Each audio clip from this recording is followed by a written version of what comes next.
हैं, अरे बाबा ये कौन था हमारे बीच में जिसने हमें बचाया। एक हमारी सहयोगिनी थी, वो एक बार राहुरी से आ रही थी और उनकी बस उल्टी तो कहते हैं 3 बार गोल घूम के जमीन पे फिर से चारों पैर पे आ गई। सब लोग एकदम घबरा गए, बच्चे बच्चे थे सब घबरा गए।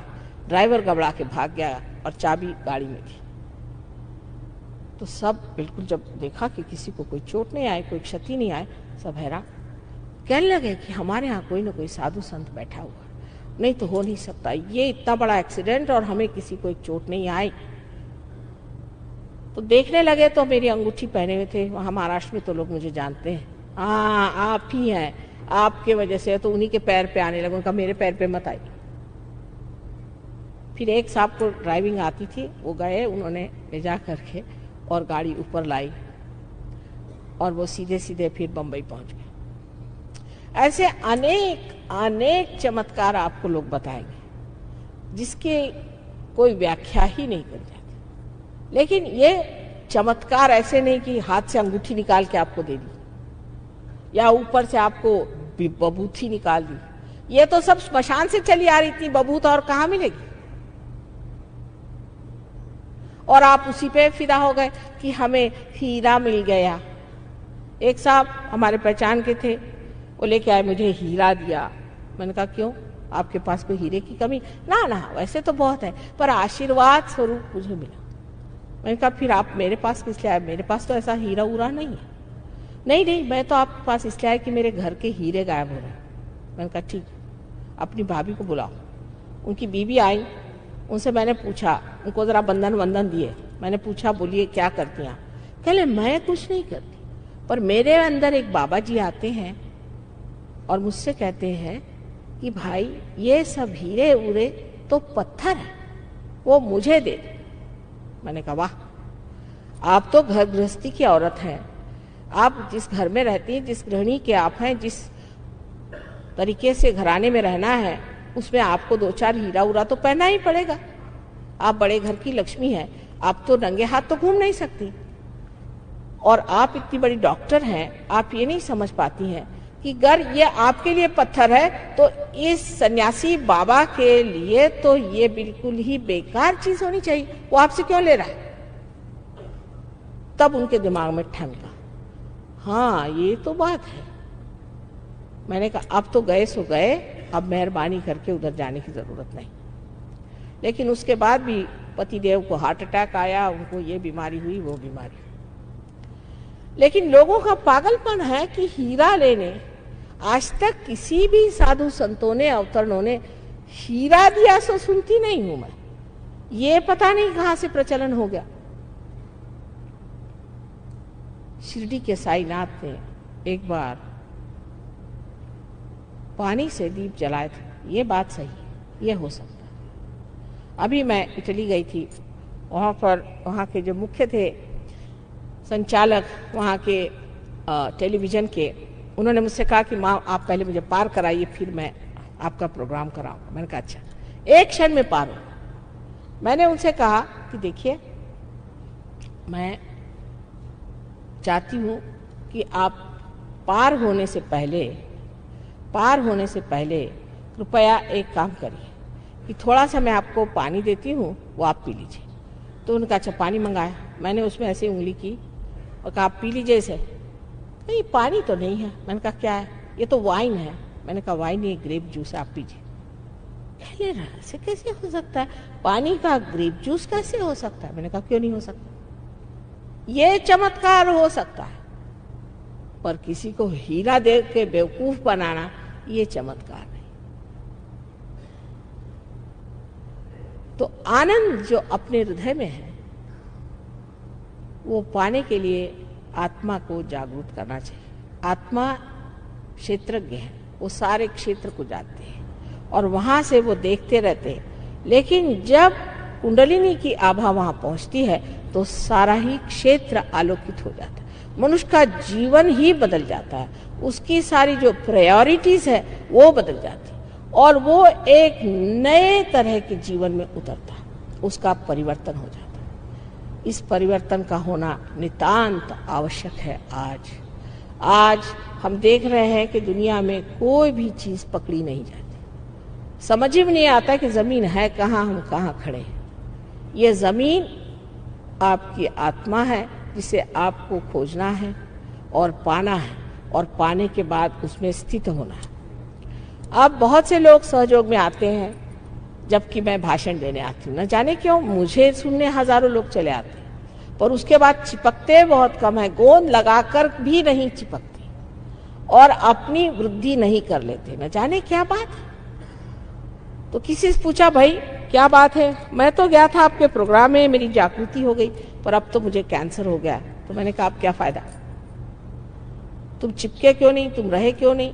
नहीं, उसमें के एक जो सहयोगी साहब थे वो जरा से बहुत हमसे आकड़ के बात की। तुमसे उससे क्या मतलब है भाई, तुम बैठो ध्यान करो। अगर कोई बात हो किसी ने आकड़ के, वहां कोई तुमसे इलेक्शन तो लड़ नहीं रहा कि भैया आइए बैठिए आपके गले में मैं हार पहनाता हूं।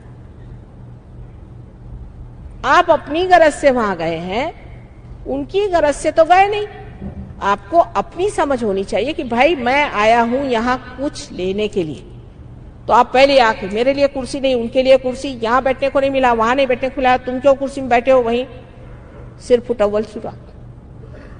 ये कोई परमात्मा के दरबार में आने की बात नहीं। इसीलिए नानक साहब ने कहा था कि सेवा कराओ पहले से, और सारे गुरु लोग ऐसे ही करते रहे। एक गुरु है वो लगनगढ़ पे रहते हैं, तो उनसे हम मिलने गए थे। उन्होंने सबसे बताया कि माँ आ गई, अब मेरे पास आने की जरूरत नहीं, तो हम मिलने गए थे। तो कहने लगे कि कोई अगर ऐसा वैसा मिले तो उसे मेरे पास भेजिए, उसको मैं ठीक कर दूंगा। मैंने कहा अच्छा भाई भेज देंगे, मुझको क्या मालूम ये गुरु लोग क्या होते हैं। एक महाशय ने जरा मुझे परेशान किया। मैंने कहा तुमको गुरु ने, उन्होंने बुलाया, जाओ तुम गुरु गगनगढ़। आहा, गुरु महाराज ने बुलाया, तो भागे गए वहां पर। 1 महीने बाद देखती हूँ कि बैठी हुई हूं मैं ऐसे, और सामने से 2 आदमी उनको उठा के ला रहे हैं, और ये जो तंगड़ियां हैं ये गले में फंसी ऐसे लटकाते लटकाते। मेरे आंख में आंसू आ गया। मैंने कहा हुआ क्या बेचारे, ये क्या कर दिया? आए, उनको ला के बिठाए, वहां कुर्सी रखी। मैंने कहा हुआ क्या? कहने लगे कि माँ मैं वहां गया और गुरु महाराज ने मेरी तो हालत खराब कर दी। मैंने कहा क्यों? मैंने एक ही बात कही, मैंने इतना ही गुरुजी से कहा आपके खिलाफ में कि माँ जिसको देखो उसको ही रियलाइजेशन देती है, ये गलत काम है। बस इतना ही कहा मैंने, कोई आपकी ज्यादा बुराई नहीं करी, बस इतना ही कहा कि माँ सोचती नहीं है, सबको रियलाइजेशन देती।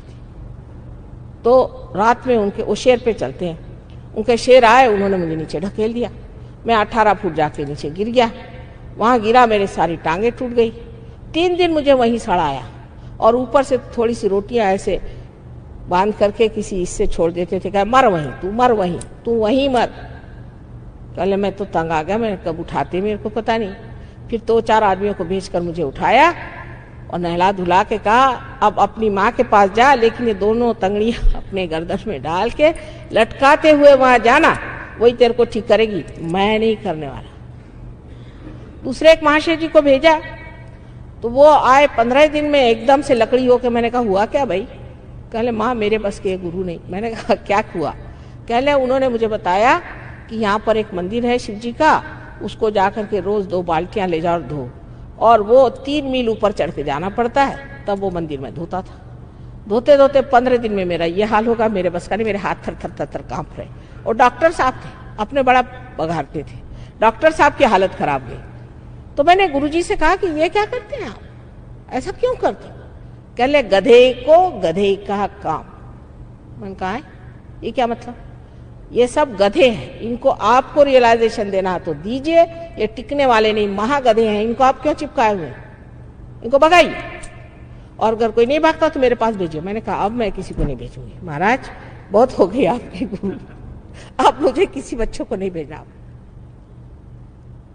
तो ये बड़े कठिन जीव होते हैं, आसानी से हाथ नहीं आते, और न ही किसी को अपने पास करते हैं, और न ही किसी को वो पार कराते, क्योंकि वो सोचते हैं उनके अलावा सब गधे हैं। लेकिन मैं तो माँ हूं, माँ कभी अपने बच्चों के बारे में ऐसा नहीं सोचती। वो सोचती है मेरे सभी बच्चे पार हो जाएं, सभी इसको प्राप्त करें, सभी सच्चिदानंद होकर के संसार में आनंद से रहें। सबको सुख हो जाए, सबको परमात्मा के साम्राज्य में जगह मिले और ऊंचे से ऊंचे पदवी पर बैठे। यही माँ की हार्दिक इच्छा होती है और उसको इससे क्या ज्यादा चाहिए। अब आप लोगों पर है कि आप में यह हार्दिक इच्छा अपने बारे में है या नहीं।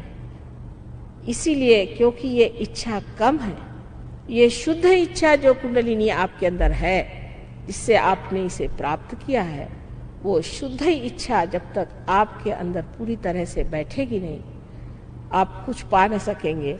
और अगले साल फिर मैं आने पर फिर वही हालत है। जब तक आप सेंटर में नहीं जाइएगा आपकी प्रगति नहीं हो सकती है, क्योंकि ये सामूहिक चेतना का कार्य है। अब जंगलों में बैठने का या कहीं एक जगह बैठने का कार्य नहीं, ये सामूहिक चेतना का कार्य है। मैं बार बार आपको कहती हूँ और फिर से विनती करके कहती हूँ कि इस बार न चूकिएगा। सेंटर में जाइए, थोड़े दिन में आप जान जाइएगा कि क्या मजा और क्या चीज। आपको किसी चीज की अभी मनाही नहीं, लेकिन आप स्वयं ही इस चीज को छोड़ देंगे जो चीज आपके लिए गलत है। कल समझ लीजिए मेरे इस पर अगर कोई दाग लगा है और आप कहें मैं ना देख पाऊं तो मैं आपसे नाराज हो सकती हूँ, पर अगर मैं देख सकती हूँ तो मैं चाहूंगी कि इसे धो डालूं। अगर आपने हाथ में सांप पकड़ा है और अंधेरे में आप खड़े हैं, कोई कहे सांप है तुम्हारे हाथ में, कहे नहीं नहीं सांप नहीं रस्सी, लेकिन जब लाइट आएगी तो आप अपने आप छोड़ दीजिएगा। सिर्फ काम यह है कि आपको लाइट के नीचे लाके खड़ा कर देना, आप अपने आप ही सारा प्रश्न सॉल्व कर सहयोग में। और जो पहले प्रणालियां होगा, एक बड़ा भारी अंतर है, क्योंकि ये माँ का सहयोग है। हमने ये सोचा कि हर एक चक्र को साफ करो, हर एक चक्र पे मेहनत करो, इसमें बड़ा समय जाएगा। इतनी जिंदगी कश्मकश की और दुख से भरी हुई है, बेहतर है कुंडलिनी को जागरण दे दो। हल्की सी धुंधली सी भी अगर रोशनी आ जाए तो उस रोशनी में मनुष्य देख पाएगा कि उसके अंदर क्या दोष है, वही स्वयं का गुरु होकर के सब चीज स्वच्छ करे। और इसी विश्वास पे सहयोग शुरू किया और कामयाब हो गया है। आज हजारों लोग सहयोग में आकर बैठ गए और बहुत बड़े सहयोगी हो गए। उन सबको याद करके और आप सबको वंदना करके मैं यही आशीर्वाद देती हूँ कि आप अपनी शुद्ध इच्छा को जागरूक रखें। और एक साल बाद जब मैं यहाँ आऊँगी, एक साल भी नहीं, मेरे ख्याल से 5-6 महीने बाद मैं फिर से आ रही हूँ, तब मैं देखूंगी कि यहाँ बैठा हुआ हर एक इंसान ने अपनी कुंडलिनी को स्थित करा लिया है और निर्विकल्प समाधि में बैठे हुए। परमात्मा आप सबको सुबुद्धि दे। आज बिल्कुल ही सादगी से हम लोग कोशिश करेंगे कि कुंडलिनी का जागरण हो जाए। पहले हम अगर सिर्फ संतुलन पे ही आ जाएं, जैसे मैंने आपसे कहा था कि संतुलन के लिए पहले लेफ्ट हैंड मेरी ओर, आंख न बंद करें, लेफ्ट हैंड मेरी ओर देखें विचार न करते हुए, लेफ्ट हैंड मेरी ओर करें और राइट हैंड जमीन पर, जमीन की ओर। जूते उतार लें, अर्थात जूते उतार लें। मेरी ओर नजर रखें, लेफ्ट हैंड मेरी ओर और राइट हैंड जमीन की ओर। विचार न करें, मेरी ओर देखते हुए विचार न करें, निर्विचार है, आप रह सकते हैं।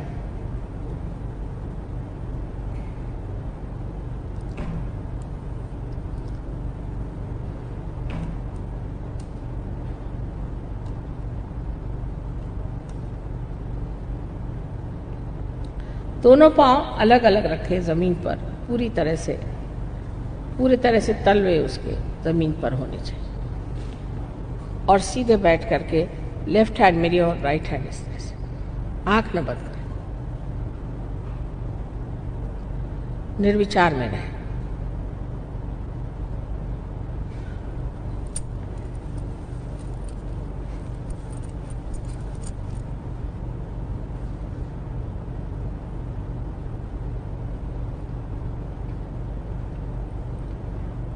अब राइट हैंड मेरे ओर और लेफ्ट हैंड आकाश की ओर।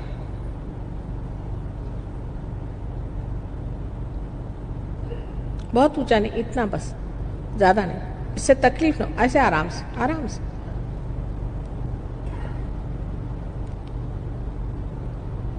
मेरी ओर निर्विचार होकर देखें, आकाश की ओर।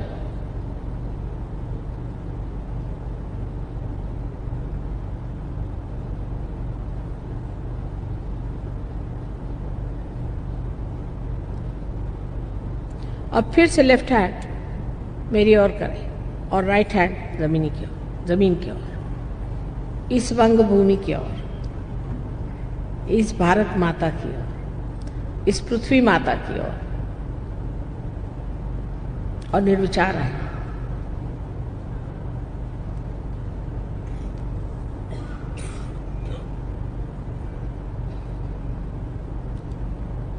फिर से आप राइट हैंड मेरे और लेफ्ट हैंड ऊपर।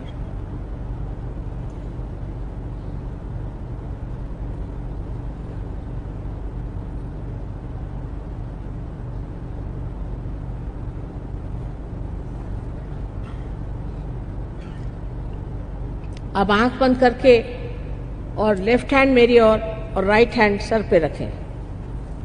आंख बंद कर लें, सर थोड़ा झुका लें। आंख बंद कर लें निर्विचार में। सर के ऊपर में देखें कि ठंडी हवा आ रही क्या। लेफ्ट हैंड मेरी ओर, जरा सर झुका कर।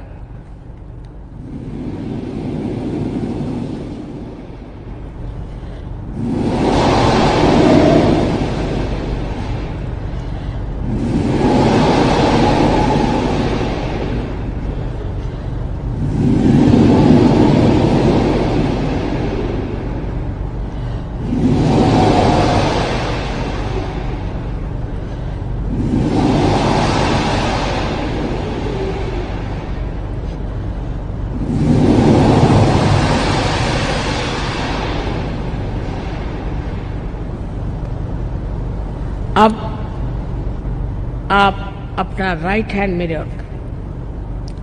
और लेफ्ट हैंड सर पे रख के, सर झुका के नम्रतापूर्वक देखें